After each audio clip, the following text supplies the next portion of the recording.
이어서 모닝와이드 3부가 방송됩니다.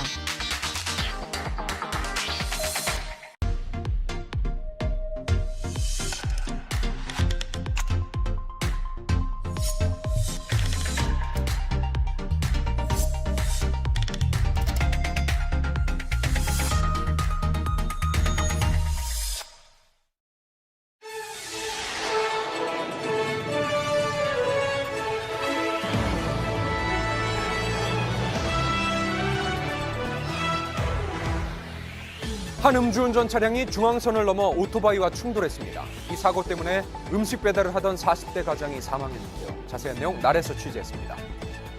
재건축이나 공사 중단으로 도심 속 방치된 폐 건물이 늘고 있습니다. 각종 범죄에 노출되면서 주민 안전을 위협하고 있는데요. 밀착 카메라에서 취재했습니다. 잠시 후 뵙겠습니다.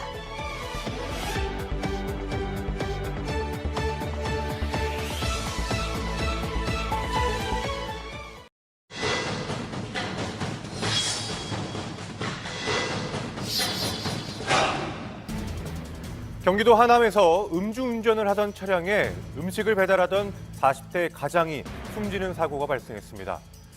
음주운전 차량이 중앙선을 넘어 마주오던 오토바이와 충돌한 사건인데요. 자세한 내용 날에서 취재했습니다.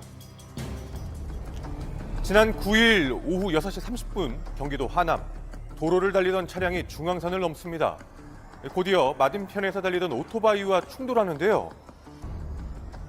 인도까지 돌진한 차량은 담벼락에 부딪히고 나서야 멈춰섭니다. 당시 사고 현장을 찾아가 봤는데요.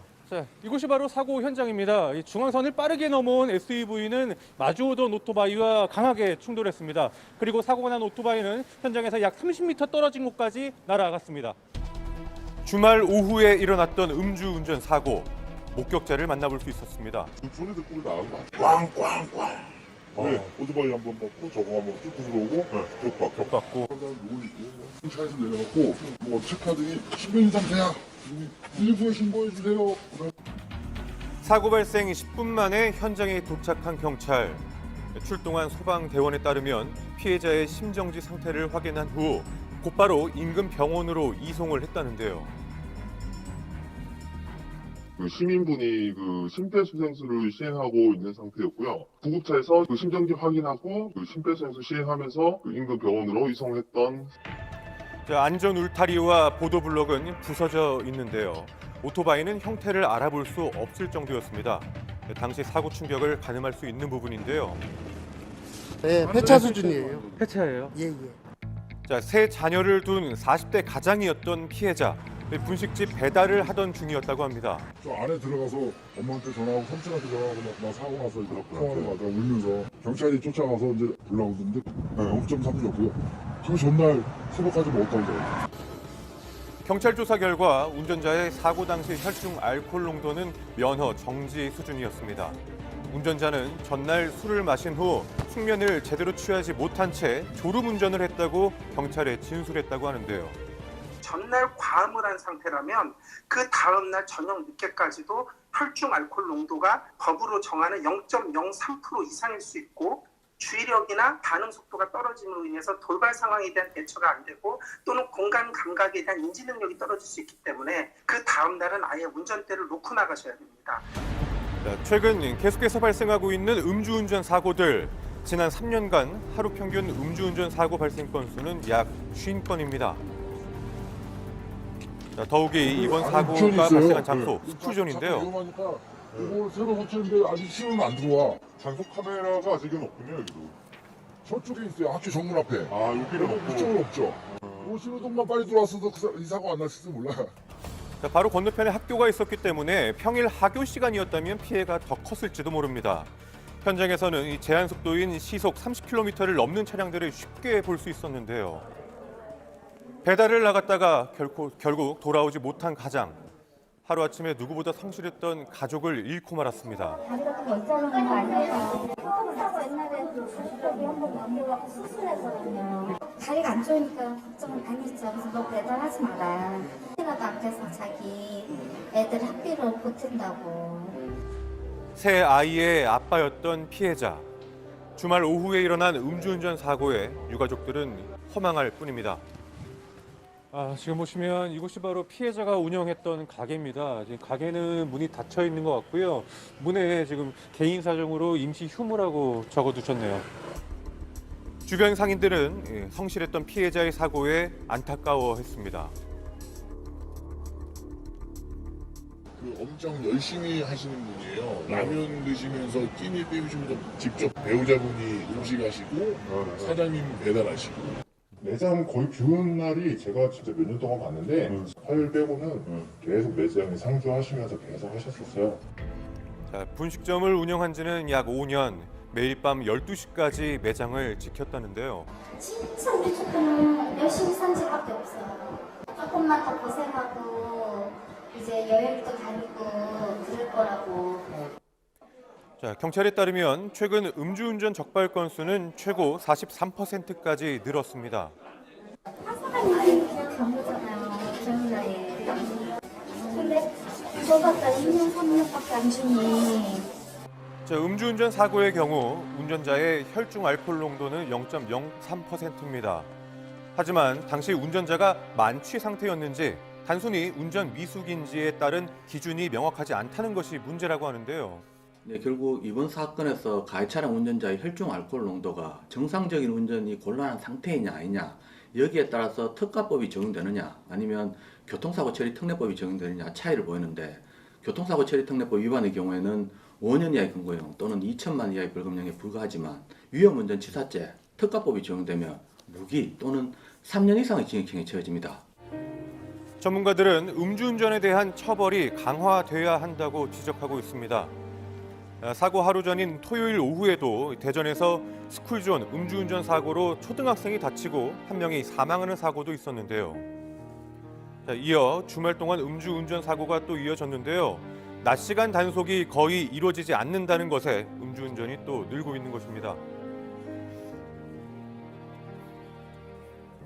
우리나라가 조금 너무 음주가 처벌이 너무 작은 것 같아요.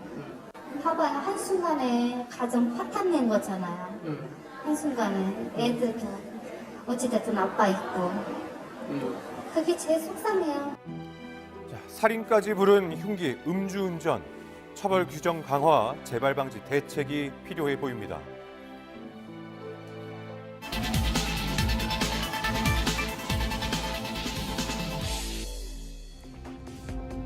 공사가 중단돼 10년간 방치된 채 흉물이 된 아파트.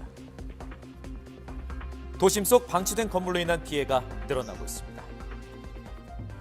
전부 다 쓰레기 천지예요. 이게 하루 이틀도 아니고 미관상이 좋아요 이게? 주민들 안전에 위협이 되는 도심 속 흉물로 자리 잡은 폐건물. 밀착 카메라에서 취재했습니다. 지난 2008년부터 재개발을 진행 중인 인천 미추홀구를 찾았습니다. 1,500여 가구가 있던 동네. 대문에는 안전통제선이 있고 문은 굳게 잠겼는데요. 올해 초 이미 이주를 마쳐 사람이 살지 않는 마을. 스산한 분위기마저 느껴집니다. 주민들은 이곳을 피해 다니는데요. 아유, 아침 일찍 와도 사람 없는 동네로 오면은 겁나. 누가 뛰어날 것 같고. 무서워. 밤에 밤길 무서워서 뛰어나요. 재개발 단지와 사람이 살고 있는 마을이 도로 하나를 두고 붙어있는 상황. 인근에 학교와 주택가가 있어 이곳이 통학로가 되거나 지나가야 하는 일이 생기는데요. 여기 내면서 쭉 앉았었는데 그 아저씨가 술 쳐가지고 와서 내가 여기서 술 먹지 말라 그랬어. 인연이 뭐야 이년하고 여기 와서 때려가기 시작했어. 마을이 우범지대가 되어버린 상황. 마을 사람들은 외출을 꺼리기까지 하는데요.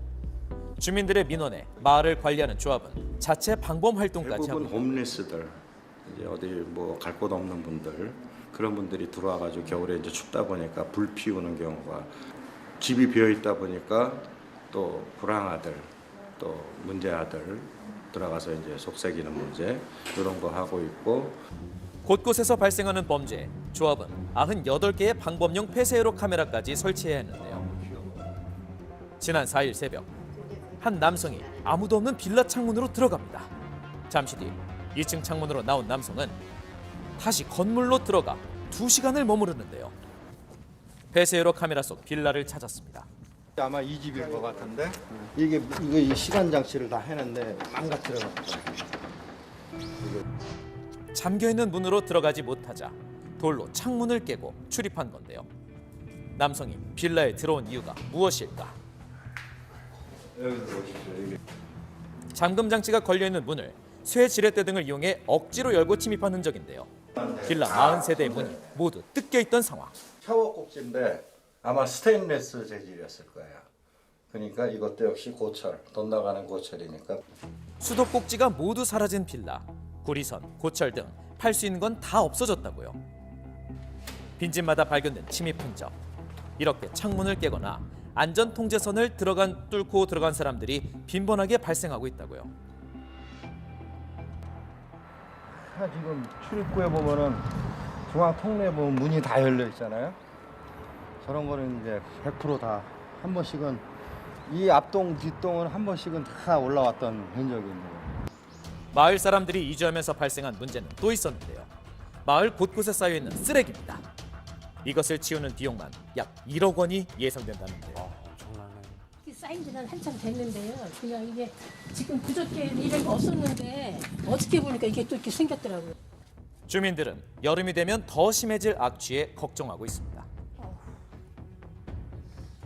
이 속에는 어쩌면 음식 쓰레기 같은 거 있을 수도 있고 그런 건 있을까 봐 걱정이에요. 벌레 생길까 봐. 주민들이 이주할 때부터 늘어난 쓰레기, 가구부터 산업 폐기물, 생활 쓰레기까지 온갖 종류의 쓰레기들이 모였고 치워도 계속 생기고 있다는데요.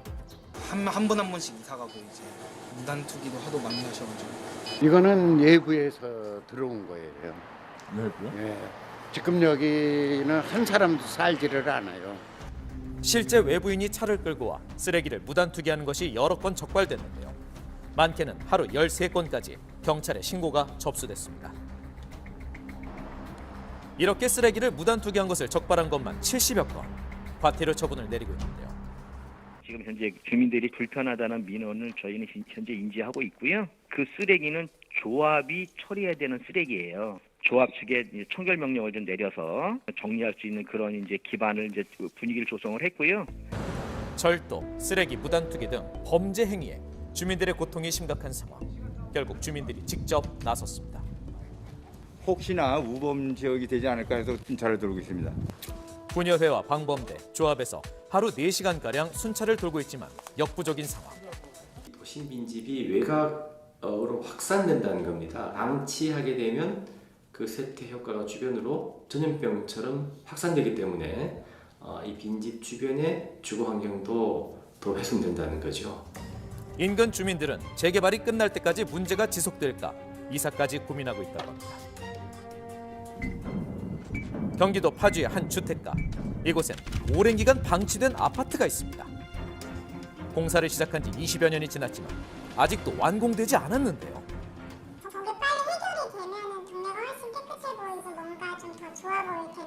너무 오래돼 있으니까 위험한 거는 둘째치고 보기가 싫지. 115가구를 짓던 현장이 2013년 중단된 이후 지금까지 10년째 방치된 겁니다. 오랜 시간이 지나며 흉물이 된 아파트는 주민들에게 위협이 되고 있는데요. 바람 많이 불면 하나씩 막 떨어지고 그래요. 그러면 지나가는 사람 다치기도 하고 우리 저기 바람 불 때 날라와서 이것도 갈았어요. 찢어져갖고.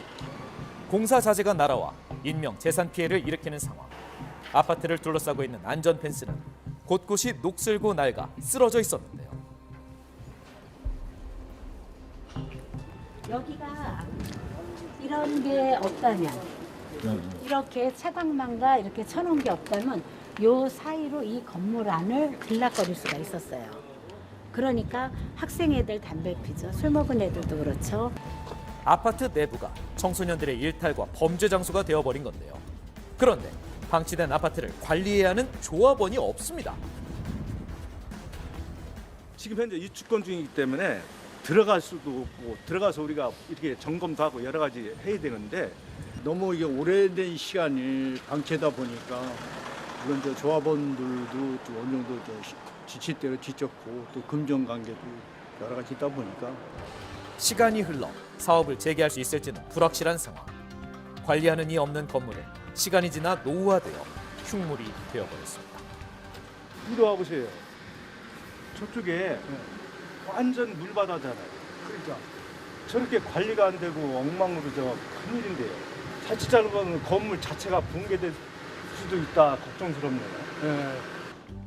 건물이 부식돼 바닥이 파열됐고 빗물이 고여 악취가 나고 해충이 생긴다고 하는데요. 매년 여름이면 상황은 더 심각해집니다. 모기 많고 탈이 많고 저희 소독을 많이 하는데도 뭐 그냥 지나가는 거예요, 그냥. 그런데 이런 방치된 건물들은 사유지이기 때문에 강제로 철거할 수 없는데요.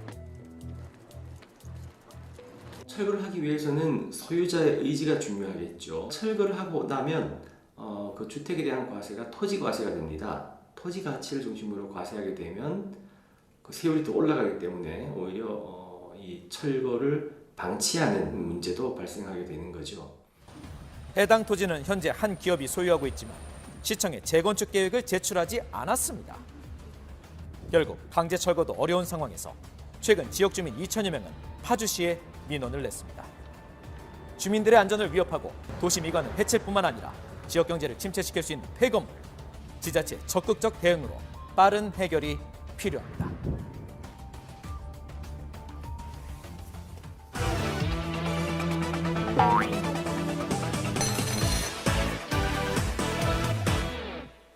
연봉 1억 원 시대 꿈의 직장이 늘어났습니다. 대기업들의 연봉이 1억 원 시대에 접어들었습니다. 지난해 상용 근로자의 전체 평균 연봉은 4,650만 원으로 집계됐습니다. 평균 연봉은 3년 전에 비해 약 10% 올랐습니다. 하지만 물가도 많이 올라 월급이 오른 것을 체감하기는 어렵다는 반응인데요. 시민들이 생각하는 고액 연봉은 얼마일까요? 8천에서 1억. 1억대 이상은 고액 연봉이라고 생각하거든요. 한국에서 고액 연봉자라고 하면 대부분 1억을 떠올리게 되는데요. 지난해 직원들의 평균 연봉이 1억 원을 넘는 이른바 1억 클럽에 가입한 대기업 수는 35곳. 3년 전인 2019년과 비교하면 그 수가 3.9배나 증가했습니다. 이들 평균 연봉은 1억 1,489만 원으로 3년 만에 약 34% 올랐습니다. 그리고 억대 연봉 받는 직장인 수는 지난해 112만 3천 명입니다. 억대 연봉자가 100만 명 넘은 것도 처음이라고 하는데요. 직장인의 5.6%가 억대 연봉자인 셈입니다. 반면 연소득이 1,000만 원 이하인 직장인은 300만 명으로 전체의 15%를 차지했습니다. 대기업과 중소기업 근로자의 임금 격차도 2배 가까이 가까워졌는데요. 내년도 최저임금에 대한 논의도 본격적으로 시작됐습니다. 노동계는 올해보다 2,380원 인상된 시간당 12,000원을 요구했습니다. 지난해 대비 24.7%에 이르는 인상률입니다. 대표적인 공공요금인 난방비는 40%, 대중교통요금은 30% 이상 뛰었고 생존을 위해 절박한 최소한의 요구입니다. 지난해 소비자 물가는 5.1%로 1998년 이후 최고 수준입니다. 물가를 반영한 실질 임금은 10개월 연속 감소했는데요. 물가 같은 게 이미 올랐으니까 10,000원은 넘는 게 12,000원보다 좀 더 해서 한 15,000원. 경영계는 인상 자제가 필요하다는 입장입니다. 만약 고물가 상황에서 또다시 최저임금을 인상하게 되면 물가에 더 큰 영향을 줄 수 있다는 것인데요. 임금의 격차가 초래하는 소득의 양극화 문제는 매우 심각한 상황으로 치닫고 있는 중이죠. 임금이 올라서 물가가 오른 것이다라고 얘기하는데 노동자 입장에서는 이미 오른 물가 때문에 생활이 어려워졌기 때문에 임금이 올라야 된다. 소득이 어느 정도 있어야지 소비도 되고 또다시 재생산으로 이어질 수 있는 것이죠. 사상 최고 치솟는 금값에 금테크 열풍입니다. 요즘 금값, 정말 금값이 됐습니다. 국내 금 가격은 3.75g 한 돈에 36만 4천 원, 석 달 사이 13%나 올랐습니다. 국제 금 가격 역시 2020년 기록한 역대 최고치의 턱 밑까지 치솟았고 사상 최고치를 갱신할 가능성도 나오고 있는데요. 그러다 보니 금을 사는 투자자도 늘어나고 있습니다. 지난 1일부터 6일까지 약 25억 원에 달하는 골드바가 팔렸는데요. 금 투자에 대한 관심이 커지며 이곳에서도 금을 구매할 수 있다고 합니다. 요즘 MZ세대, 금 태클을 하기 위해 이곳으로 간다고요. 바로 편의점의 금 자판기. 음료수를 뽑듯 금을 살 수 있습니다. 약 1.875g에 20만 9천 원. 매일 달라지는 금 시세가 반영되는데요. 편의점에서 금도 살 수 있어서 되게 놀랍고 신기해요. 매주 한 돈씩 사다 보면은 금값이 올랐을 때 팔면은 그게 이자보다 더 쏠쏠하겠다라고 생각했습니다. 중장년층의 전유물이었던 금투자, 최근 젊은 세대에게도 인기를 얻고 있다는데요. 그러다 보니 비대면으로 할 수 있는 금투자에 대한 관심도 커지고 있습니다. 주식과 마찬가지로 증권사 앱에서 금 계좌를 만들어 거래할 수 있습니다. 1g 단위로 금을 거래할 수 있어서 소액으로 시작할 수 있는데요. 증권사에 내는 수수료는 0.3% 정도로 비교적 저렴하고 실물 금과 달리 세금이 없는데요. 보유한 금은 100g 단위의 실물 금으로도 받을 수 있습니다. 시중은행을 통해 금에 간접 투자하는 골드뱅킹도 인기입니다. 통장에 돈을 넣으면 금 시세에 맞춰 금을 적립해주는 시스템인데요. 주식보다 더 적은 0.01g씩 사 모을 수 있어 적은 자본으로도 투자가 가능하다는 장점이 있습니다. 지난달 말 기준 골드뱅킹의 잔액은 5,031억 원으로 3개월 만에 108억 원이 늘었습니다. 이렇게 금 투자 방법도 다양해지며 다른 투자에 비해 대중적이지 않았던 금 투자가 한결 더 대중화됐습니다. 금 투자 문턱이 낮아진 배경엔 최근 상승세인 금값이 있습니다. 최근에 실리콘밸리 은행이 파산의 어떤 이런 문제가 되면서 불안정성이 사실은 커졌죠. 이렇기 때문에 지금 달러가 좀 가격이 올랐음에도 불구하고 가치가 올랐음에도 불구하고 금 수요, 안전자산에 대한 수요는 더 커지고 있다. 문제는 금이란 자산의 특성상 적정가를 매기기 어려워 추가 상승 여력을 가늠하기 쉽지 않다는 점입니다. 경기 전망이 좀 불투명하고 좀 더 어두워지고 있다. 이런 경우라면 안전자산에 대한 선택이 아무래도 많아질 가능성이 크고 당분간은 금값은 계속 좀 높은 가격으로 가치로 계속 이어질 가능성도 있다. 이렇게 볼 수 있겠습니다. 고물가 시대 직장인들이 점심 식사를 해결하기 위해 이곳으로 향한다고요. 날씨가 더워지면 찾게 되는 음식, 바로 냉면인데요. 고물가에 이 냉면값이 심상치 않습니다. 최근 유명 식당의 냉면이 16,000원으로 인상됐는데요. 냉면값이 2만 원이 되는 날도 머지않은 듯 싶습니다. 회냉면의 경우 18,000원까지 올랐습니다.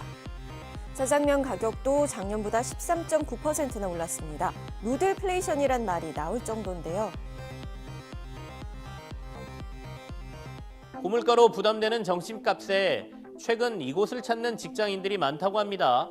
바로 고시식당인데요. 노량진 학원가의 한 고시식당. 점심시간 사람들이 몰려 북적입니다. 따끈한 국과 고기 반찬, 디저트까지 다양하게 맛볼 수 있는데요. 양도 원하는 만큼 마음껏 먹을 수 있습니다. 한 끼 가격은 7,000원이지만 한 달 식권을 끊으면 한 끼에 약 3,500원입니다. 이제 월식이라고 이제 월마다 계속 먹을 수 있으면 기본적보다 좀 싸니까. 다른 식당보다도 훨씬 더 좀 가격도 좀 저렴한 것도 있고 또 다양하게 먹을 수 있고. 그러다 보니 요즘에는 중장년층의 직장인들이 많이 찾는다고요. 학생들은 옛날에 비해서는 많이 줄었지만 그래도 직장인들이 좀 늘고 일반인 손님들도 이제 꽤 많아지고 이렇게 하고 있어요. 한편 요즘 대학에서는 이른 시간부터 오픈런이 이루어지는 곳이 있습니다. 어제 오전 서울의 한 대학교. 학생들이 이른 아침부터 길게 줄을 섰습니다. 아침 먹으러 왔어.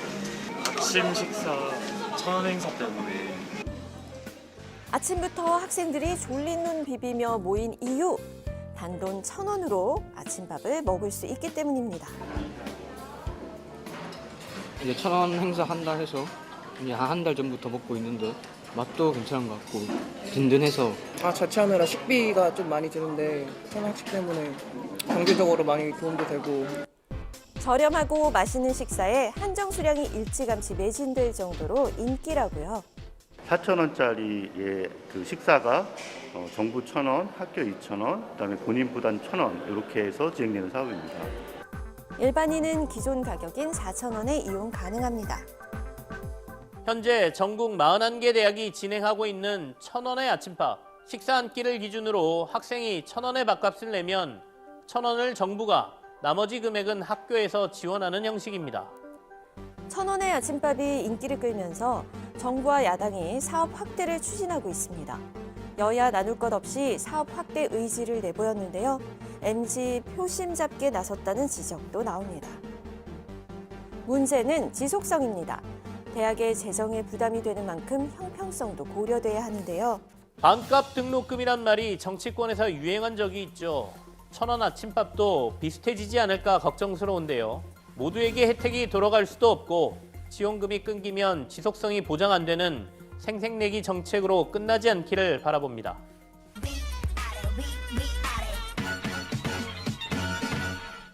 이번 주 업은 생활고에 수요 몰리는 소액 대출입니다. 취약계층에 최대 100만 원을 당일 빌려주는 정부의 소액 생계비 대출에 수요가 몰리며 1,000억 원의 재원이 몇 달 내에 소진될 것으로 보입니다. 79개 저축은행의 소액 신용대출 잔액도 지난 2016년 이후 처음으로 1조 원을 넘었습니다.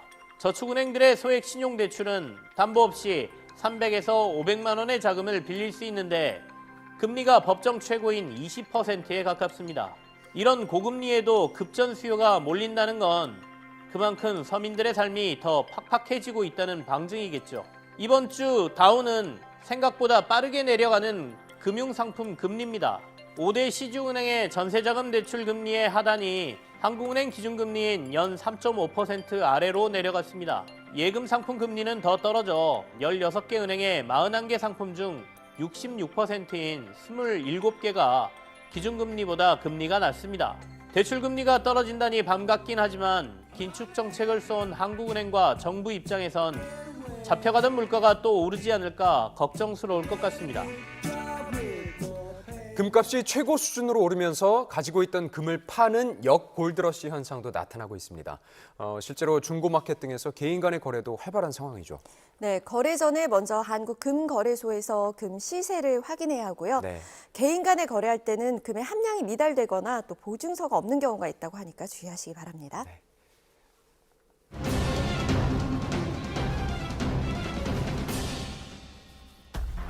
상의를 벗은 한 남성이 급하게 도망칩니다. 자세히 보니 한쪽 팔에는 수갑이 채워져 있는데요. 어떻게 된 일일까요? 빅데이터로 이걸 검색하자 지난해 약 18,300명이 검거됐고 이 중 48.1%가 실형 선고를 받은 사실이 뜨죠. 재범률 40%로 검거된 10대는 8.3배 증가한 이것. 바로 마약 범죄입니다. 지난 3일 새벽 1시 빠른 속도로 달리는 검은 차량을 신고 차량이 쫓아갑니다. 추월을 하며 검은 차량의 진로를 막아서기까지. 서울 도심 한복판에서 추격전이 펼쳐졌습니다. 빅데이터로 알아본 마약 범죄, 채팅 앱, 약물 거래, 마약 운전 등의 단어가 뜨죠. 서울 마포구 마약 거래 및 투약 의심 신고를 받고 경찰이 출동했습니다. 합정역에서 강변북로까지 이어진 약 10km의 위험한 질주. 이 남성은 마약을 투약한 상태로 운전을 했던 건데요. 추격을 하던 도중에 저희 차량을 좀 치고 또 다시 역주행으로 또 도주를 했고 거기가 또 홍대 거리여가지고 진짜 인명피해도 크게 날 뻔했죠. 경찰의 하차 명령을 거부한 남성. 증거 인멸을 위해 소지하고 있던 마약류 추정 물질을 삼키기까지 했습니다. 완전 눈이 뒤집혀 있었고요. 그러니까 체포돼도 난 몰라 해 이러고 있고 몸도 아예 가누지 못해가지고 쓰러지고. 검사 결과 양성 반응이 나타난 남성. 마약류 구매와 투약 등의 혐의로 구속됐습니다. 채팅 앱을 통해서 본인의 마약까지 인증한 남성. 마약 유통 혐의에 대한 수사도 함께 진행 중이죠. 지난주 금요일 서울 강북구의 왕복 6차선 도로. 흰색 승용차가 빠른 속도로 역주행하고 경찰차가 그 뒤를 쫓아갑니다. 2km가량의 위험한 질주는 계속됐는데요. 가드레일과 부딪힌 뒤에야 멈춰선 차량. 도망간 거 잡은 거죠. 뭐 도망가고 정상적인 상태는 아닌 것 같았어요. 마약을 투약한 채로 도주했던 남성. 당시 들고 있던 가방에서는 주사기 35개와 흰색 가루 0.2g이 발견됐는데요. 체포 후 간이 검사에서 양성 반응까지 확인됐습니다. 이 남성 역시 채팅 앱을 통해서 마약 거래를 시도했던 건데요. 마약 의심 신고로 경찰이 출동했던 겁니다. 마약 투약 사실을 인정한 남성, 마약 투약 및 유통 혐의로 구속됐죠. 공급자에 대한 처벌은 당연히 강화가 돼야 되고요. 결국은 이 공급자들은 경제적인 이득을 위해서 하는 것이거든요. 그렇다면 이 사람들에 대해서는 경제적인 이득을 완전히 박탈하게끔 끝까지 추적을 해야 된다는 것이죠. 처벌뿐만 아니라 내가 가진 모든 것들이 다 날아갈 수 있겠구나 라고 인식을 제대로 시켜주는 이런 것도 필요하죠. 빅데이터로 알아본 마약 범죄, 미국, 좀비거리, 펜타닐 등의 단어가 등장합니다. 마약에 취해서 쓰러질 듯한 사람들로 인해 좀비거리라고 불리는 미국의 필라델피아. 마치 영화 속의 한 장면을 보는 것 같죠. 필라델피아 교민에게 상황을 들을 수가 있었습니다. 미국 내에서도 좀비랜드라고 불릴 만큼 그 안에서는 일반 사람들이 걸어다니지 않고 진짜 좀비처럼 구부러진 상태에서 그냥 가만히 서 있어요. 삶에 대한 의지가 아예 없는 듯한 모습이고 심지어 거리에서 마약을 투약하는 모습까지 목격할 수 있었는데요. 마약 거래 단속은 이미 포기한 상황. 범죄가 일어나야만 개입할 정도라고요. 펜타닐 때문에 한 해 평균 7만 명이 사망하는 미국. 전문가는 펜타닐의 위험성을 경고합니다. 문제는 펜타닐의 구조를 화학적으로 조금씩 바꾸면은 전혀 다른 물질이 만들어지는데 그런 물질들의 독성이 굉장히 커져요. 굉장히 작은 양으로도 치사량에 이르게 돼요. 이 작은 양으로 사망자가 많이 나올 수 있다는 거죠. 최근 미국 내에서 악마의 마약이라고 불리며 사회적인 이슈가 되고 있는 펜타닐, 10대 사망 원인 1위라고요. 미국 플로리다주. 경찰이 마약성 진통제 펜타닐을 찾아 압수합니다. 그 순간 경찰관이 갑자기 바닥에 쓰러지는데요. 이후 호흡곤란을 호소하죠. 장갑까지 착용했지만 펜타닐에 노출돼서 기절한 건데요.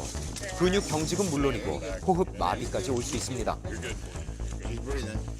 문제는 불법으로 만들어졌기 때문에 이게 얼만큼의 품질이 어떤지를 알 수가 없다는 것도 또 커다란 문제가 되고 있거든요. 값이 일단 싸지니까 누구든지 이게 많이 유통이 되게 되는 거죠.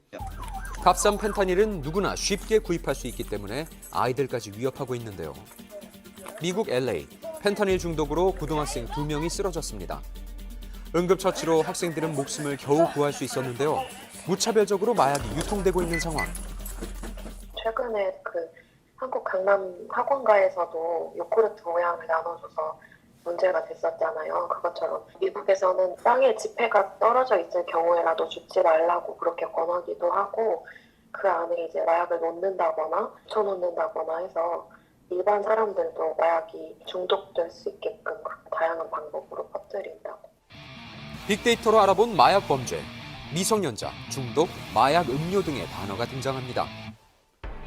서울 강남의 학원가 마약 음료 사건은 중국 거점의 신종 피싱 범죄로 100병 중 18병이 유통됐습니다. 현재까지 학생 7명과 학부모 1명이 마신 걸로 파악됐는데요. 곳곳에는 길거리 음료 금지 안내문은 물론이고 경찰의 인근 순찰 강화까지 이어졌습니다. 일상으로까지 스며든 마약, 학부모들은 여전히 불안하다고요. 아이들이 생각보다 또 순진하거든요. 바깥에서 뭘 받아서 먹지 말라고 집에서 계속 교육을 시키지만 그걸 무의식 중에 받아서 갖고 있다가 먹게 되면 그거에 큰일 나는 일이니까 정말 걱정이 많이 됩니다. 자신도 모르게 피해자가 된 아이들로 마약 범죄에 대한 충격이 계속되고 있습니다. 매년 마약 사범수는 늘고 있는 상황, 연령대는 점점 더 낮아지고 있는데요. 미성년자의 비율은 8.3배나 증가했습니다. 버스나 카페에서 마약 인증 사진을 찍으며 마치 마약을 놀이처럼 여기는 듯한 모습까지 보이는데요. 한 번 중독되면 벗어나기 어려운 마약, 전문가는 그 위험성에 대해서 경고합니다. 네, 기본적으로 그 청소년들이 마약에 대해서 너무 모릅니다. 더 중요한 거는 부모님도 마약을 모릅니다. 그렇기 때문에 지금은 학교에서도 학생들을 가르치고 부모님들도 기회가 닿는다면 그런 마약에 대해서 제대로 인식할 수 있는 기회들이 많이 제공돼야지만 마약에 접근하지 않을 수 있도록 충분히 예방 교육이 되어야 되는 게 가장 중요하다고 생각을 하고 있습니다. 절도나 강도보다 재범률이 높은 마약 범죄. 단속과 처벌은 물론이고 재범을 단절할 만한 대책 마련이 시급합니다.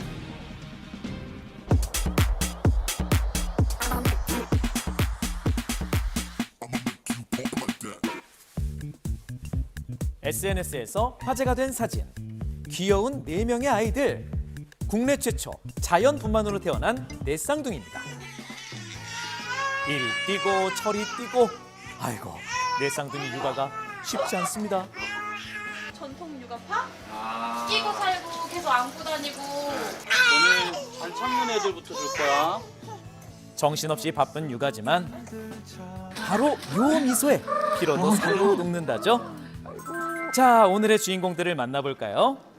얘들 지금 자고 있어서. 주말 오후 낮잠 자는 시간인가 봐요. 잠에서 막 깬 모습으로 반겨주는데요. 똑같이 생긴 4명의 아이들, 2쌍의 일란성 쌍둥이인데요. 생후 8개월, 개성 만점 4쌍둥이를 소개합니다. 호기심 많은 첫째 문별이. 휘. 이름은 김휘고요. 네 쌍둥이들 중에서 둘째예요. 귀여운 외모의 둘째 휘이고요. 저희 무열이. 무열왕 그렇게 검색을 했을 때 되게 이렇게 강인하게 생기셨거든요. 거기서 이름을 따왔어요. 무열왕을 닮았나요? 셋째 무열. 총 4쌍둥이들 중에서 막내. 자, 마지막 애교 담당 막내 겸이랍니다. 귀여워요. 첫째 애기고 김우리. 안녕하세요. 안녕하세요. 안녕. 오남매군요. 네, 네 쌍둥이가 끝이 아닙니다. 첫째 군기반장 우리까지 총 5남매입니다. 첫째 우리를 낳고 시험관 시술로 얻게 된 4명의 아이들.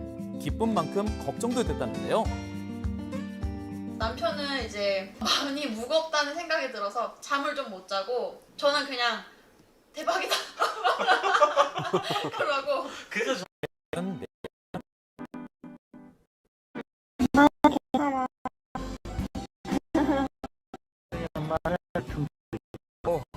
31년 국내 최초 자연만으로 태어나는데요. 이렇게 8개월 차 집은 아이들의 물품으로 기랑 분유가 여기 다 있어요. 아이 분유와 기를 끝이 없는데요. 한 달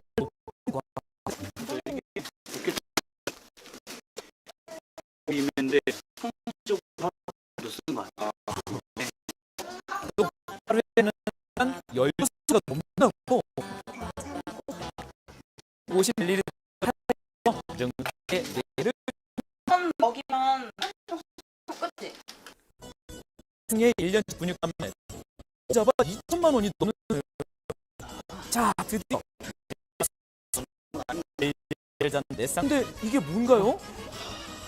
아이들 머리 위에 있는 집게에 젖병을 꼽는데요. 거치대 같은 게. 핸드폰 거치대요. 핸드폰 거치대. 자, 먹여보자 했었거든요. 근데 역시나 아이들이 못 참더라고요. 배가 고파 동시에 오는 네 쌍둥이 수요로 고민하던 부부의 아이디어. 핸드폰 거치대로 해결했는데요. 와. 젖병 크기에 맞는 것을 찾기 위해서 거치대를 몇 개씩 써보기까지 했다고요. 아이고. 부부에게 온 보물 네 쌍둥이. 31주 미숙아로 태어나 2개월 동안 인큐베이터 생활을 했는데요. 이렇게 건강하게 함께하는 것이 그저 감사할 뿐입니다. 자, 아침 식사 후 아이들이 가장 좋아하는 시간. 미숙아였던 네 쌍둥이의 건강을 위해 매일 하는 것이 있다고요. 잠깐만 기다려봐요. 가자. 목에 목 튜브를 끼고 오전 수영을 하는데요. 자, 진짜 좋아요. 네. 알딸을 위해 매일 10분씩은 하는 물놀이. 어때요? 즐거워 보이나요? 순서대로 목욕을 시키고 물놀이까지 쉴 틈이 없는데요. 4명 다 해야 되잖아요. 그러니까요. 네 쌍둥이 육아 7개월 만에 엄마 아빠는 그야말로 육아의 달인이 됐습니다. 아우, 너무 귀엽죠? 맨날 하는 거고 힘든 거는 없는 것 같아요. 이런 거 안 힘들게? 자. 기저귀부터 치워, 기저귀부터. 혹여 감기 들세라 빠르게 말리고 옷을 입히는 건 아빠 목. 아이들 생각하는 마음이야 같지만 유독 네 쌍둥이 첫째 문별이가 신경 쓰인다는데요. 전원 가자마자 그날 저녁인가 아기가 장이 많이 괴사를 했는데 와보셔야 될 것 같아. 지금 긴급으로 일단 수술을 하겠다. 근데 마음의 준비는 하셔야 될 것 같다. 이렇게 말씀을 하시는데 뭘 할 말이 없더라고요. 건강하게 함께하는 것이 기적 같다는 부부. 그렇기에 재활 운동도 게을리하지 않는데요. 긴 병원 생활을 끝내고 포항에서 현재 인천으로 올라와 지내고 있답니다. 힘들어. 한바탕 오전 육아가 끝나고 나서야 한숨을 돌리는데요. 이제야 첫째 우리가 함께합니다. 그날 오후 외출 준비로 분주한 가족들. 특별한 가족을 만난다는데요. 아니, 어디 가는 걸까요?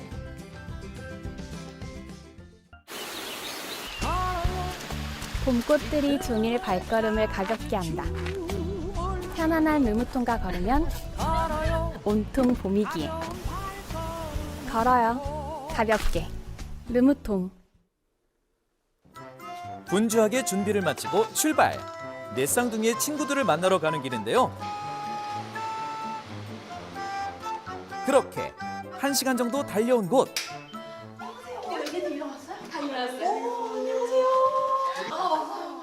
요거 위에 거 볼게요. 맞아. 더울 것 같아.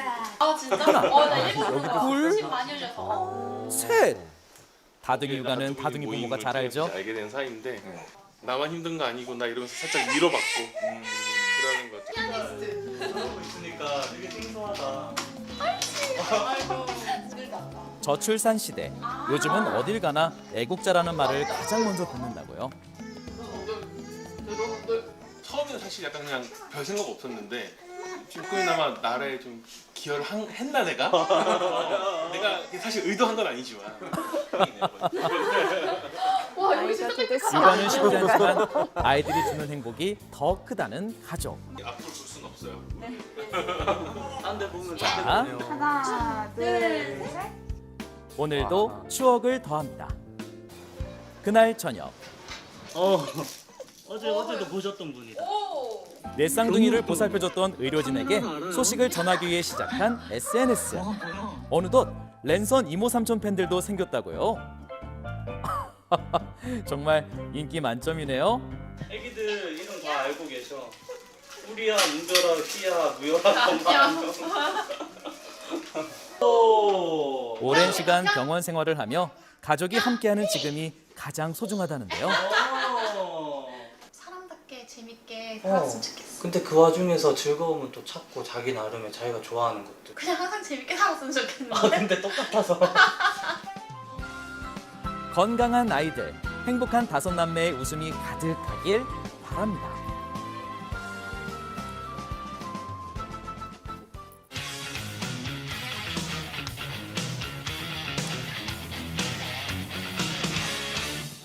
연예뉴스 강경윤 기자와 함께합니다. 인기 드라마 모범택시 시즌2가 이번 주에 막을 내리죠. 네, 그렇습니다. 마지막까지 시청자들에게 통쾌한 결말을 안겨줄지 기대가 모아지고 있습니다. 네. 화면으로 만나보시죠.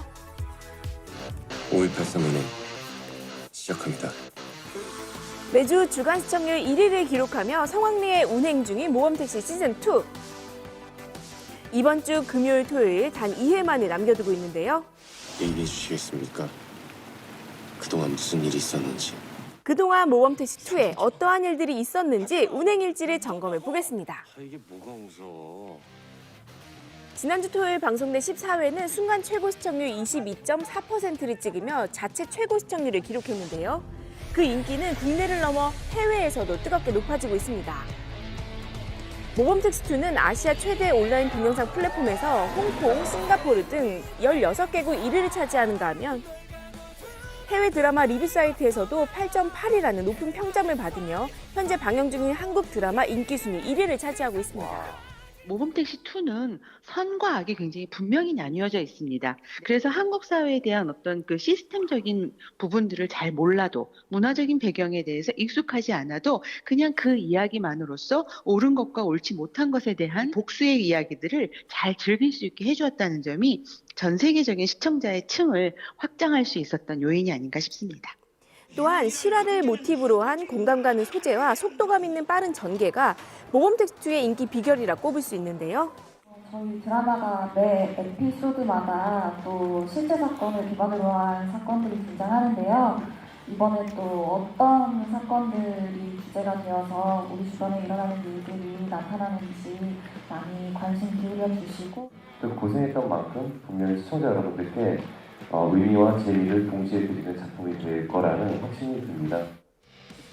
노인을 대상으로 한 사기 사건과 의료기기 영업사원의 대리수술과 의료사고, 그리고 클럽 성매매와 경찰이 연루된 마약 게이트까지 그동안 다양한 사건들을 해결하며 속 시원하게 응징해줬습니다. 굉장히 코믹하고 비현실적이지만 오히려 그걸 통해서 만화적 상상력의 재미를 느낄 수가 있었고요. 굉장히 익숙한 것들을 다룸으로써 사건에 쉽게 몰입하고 이 이야기들을 쫓아갈 수 있었습니다. 소재별로 다양한 인물로 변신해가는 모습들이 굉장히 보는 재미도 훨씬 더 키워줬다고 생각을 합니다. 실례합니다. 동전 하나 빌릴 수 있을까요? 잔돈이 없어가지고요. 여기에 인기리에 조명한 1,000원짜리 변호사의 남궁민 씨가 깜짝 게스트로 등장해 볼거리를 더욱 풍성하게 만들었습니다. 이재훈 배우의 아주 이렇게 엄청난 작품에 초대해 주셔서 너무 감사합니다. 이재훈 화이팅! 영광이었어요. 그리고 이번 주 마지막 방송에 펜트하우스의 천서진 역의 김소연 씨와 법전의 박준견 변호사 역의 문채원 씨가 특급 게스트로 등장할 것을 예고하고 있는데요. 기대돼요. 주장합니다. 금사회 교구장이 택시에 탑승하고 빌런 온 시장에 의해 위기에 처한 무직의 운수 사람들. 때 어떤 기분인지 죽었을까요? 아니면 살았을까요? 내가 너 죽인다. 그래서 알려주려고. 김도계 기사는 어떻게 사람들을 구하고 빌런들을 응징할지 이번 주 금요일 토요일 밤 10시 모범택시 마지막 운행에 동승해 확인해 보시기 바랍니다.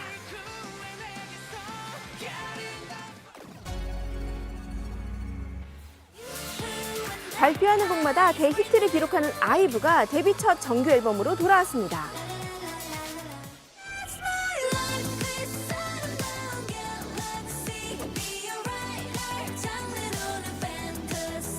타이틀곡 IM은 아이브만의 당당함을 표현한 곡으로 김이나 작사가가 참여해 화제를 모으기도 했죠.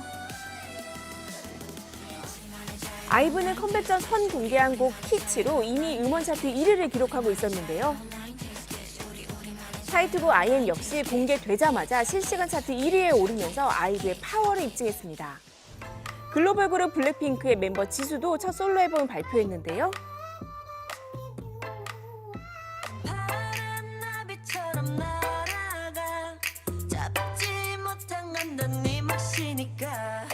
제 음색을 더 살려줄 수 있을 것 같아서 꽃으로 타이틀곡을 했는데 많이 사랑해 주셨으면 좋겠습니다. 결과는 대성공이었죠. 국내 솔로 여가수로는 최초 기록을 세운 앨범 판매량뿐만 아니라 각종 글로벌 차트에서도 정상에 오르며 전 세계 팬들의 사랑을 받고 있습니다. 어제 아이브와 같이 미니 4집으로 컴백한 케플러는 최근 걸그룹들이 좋은 흐름을 타고 있다며 그 흐름에 보탬이 되고 싶다는 소감을 밝혔습니다. 다 같이 무대에 섰었을 때 그 자신감만큼은 1등인 것 같습니다.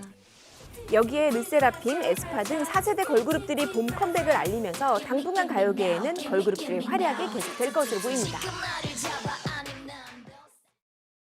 사장님에게 좋은 은행이란? 개인 뱅킹, 사업자 뱅킹 앱을 다 따로 설치를 해야 되니까 그게 좀 번거롭죠. 대출도 이런저런 과정 없이 간편하게 되면 얼마나 좋아요. 개인 통장과 사업자 통장을 앱 하나로 편리하게, 복잡한 대출도 간편하게, 사업 성공을 기원하는 특별한 카드까지. 사장님에게 가장 좋은 은행이 되자. 카카오뱅크 개인 사업자 뱅킹. 네, 전국에 최고 초속 20m 이상의 강풍이 불고 있습니다. 네. 뒤에 카메라 흔들리는 모습 보이실 텐데요. 이 강풍 점차 강해져서 오늘 밤까지 계속될 것으로 예상됩니다. 네, 피해가 없도록 시설물 관리 잘 하셔야겠고요. 강원 영동 지방에는 건조특보가 내려져서 대형 산불의 우려가 크니까요. 각별한 주의가 필요하겠습니다. 오늘 하루 즐거운 하루 보내시고요. 저희는 내일 아침에 다시 인사드릴게요. 고맙습니다.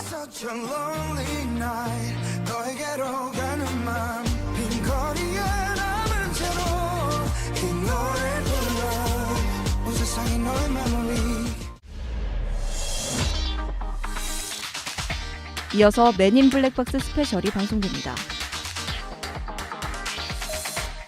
매일 쓰는